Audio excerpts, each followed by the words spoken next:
On Sunday, the 19th of April, I appeared on the K24 television show, Punchline, via a pre-recorded Skype interview.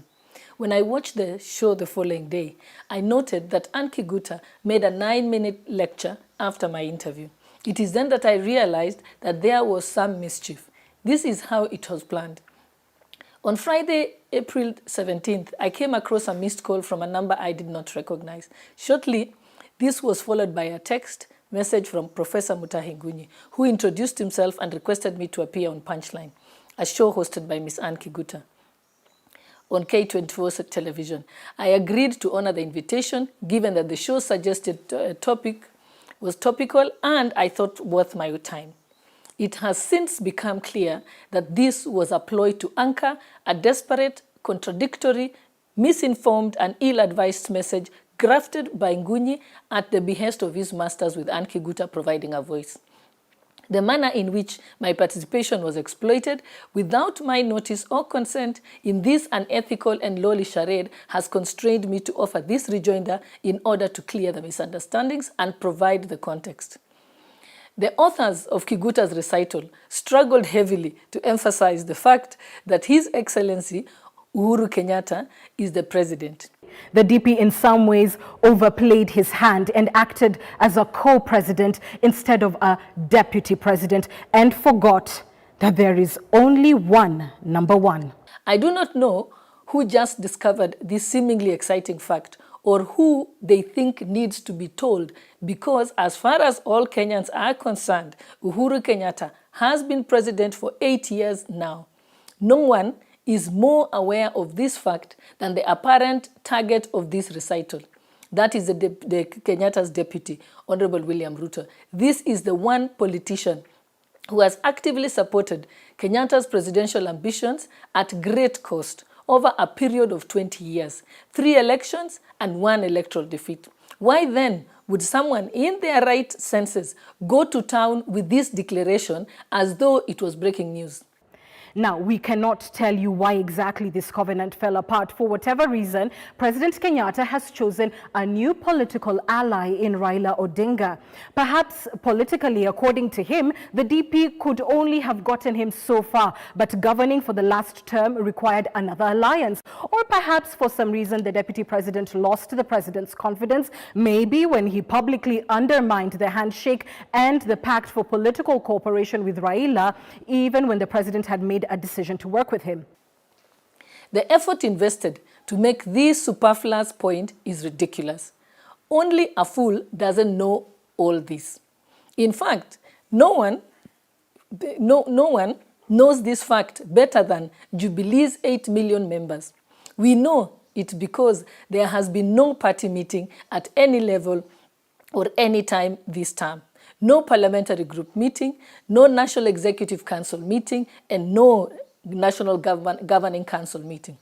But the irrelevance of this strenuous assertion is borne out of by plain facts. When Kenyatta came together with Ruto to contest the 2013 election, they had an agreement. The agreement was for Ruto to support Kenyatta in his bid to win the presidential election, and Ruto agreed to support Kenyatta unconditionally. There was no reciprocal agreement or commitment for Kenyatta to support Ruto in the future. Afterwards, Kenyatta, without any prodding, without any pressure or coercion, proceeded to enter a covenant with Jubilee supporters before Kenyans, where he undertook to serve for a full term and thereafter support Ruto to serve a subsequent term. His emphatic and repeated declaration, in his own words, "Kumi yangu, kumi ya Ruto." Wagojee miaka 10, Uhuru amalize kazi yake, alafu wagojee miaka ingine 10, Ruto amalize kazi yake. This covenant was publicly confessed on numerous occasions. Sisi tunataka tuungane. Mimi niende nimalize awamu yangu ya pili tarehe 8 mwezi ujao. Kutoka hapo tuungane, tupangie William moja, Ruto moja, sio mbili. There is no instant recorded, documented, or even merely remembered when Ruto mentioned or alluded to an arrangement of this nature.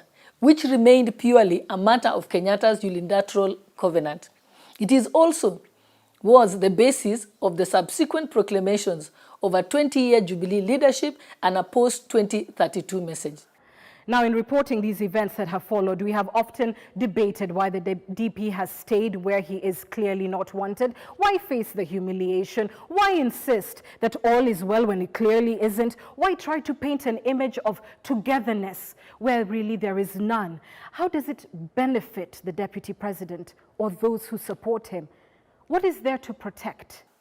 The Kiguta and Ngunyi script suggests that Ruto still conducts himself as though he is totally unaware that he has been shortchanged. He is aware, he is acutely aware, and so are we all. Only that he is a gentleman, and as such has refused to conform to the desires and expectations of the Kiguta masters who have labored strenuously to provoke and force him to behave in a certain way. After all that has happened, these brokers and busybodies are the ones left, announcing to the world that no minister speaks to Ruto, that the security services ignore him, and that he has been evicted from his official residence in Mombasa.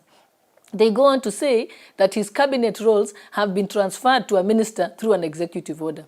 The same busybodies say that even during national crisis, mourning or emergencies, meetings of the National Security Council, where he is constitutionally mandated to attend, are held without him. After flooding the media with all these attacks, ridicule and innuendo, one would have to be monumentally naive to imagine that Ruto is unaware of his betrayal.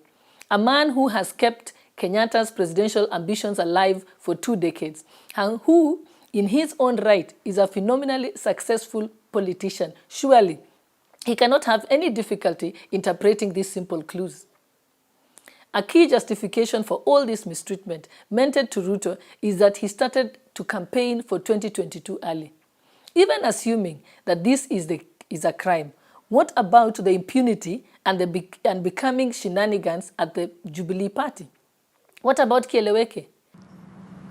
Going forward, the Stop Ruto movement which we are going to start, there is nothing, no stopping it. So let them assemble their troops. We will assemble ours.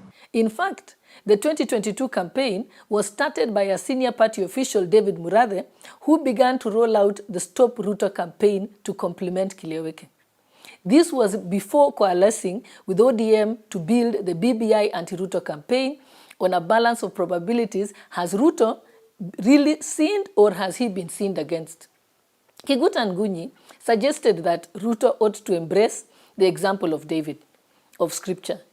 And in making our final observation, and because it is Sunday, we will even paint pictures from Scripture and consider the example of a shepherd boy named David who would ultimately become king.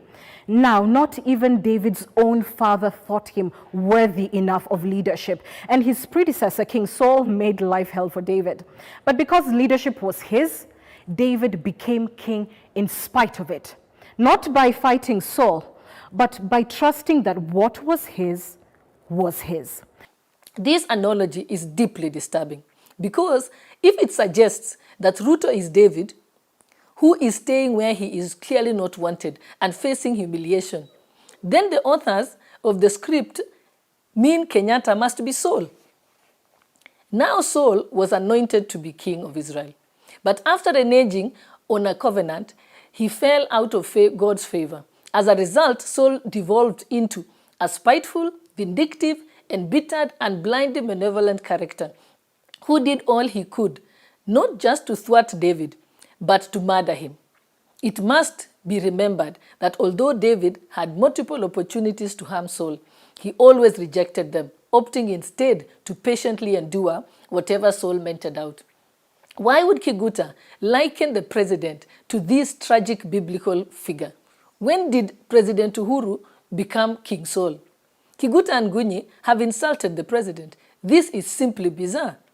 Kiguta and Ngunyi also strongly maintain that humiliation and persecution of Ruto is similar to what President Moi underwent as vice president to Mzee Jomo Kenyatta. Why is it necessary or important for a president to harass, humiliate, frustrate his deputy? What sort of leadership seeks gratification from this malicious behavior? And since when did it become the standard operating procedure of government?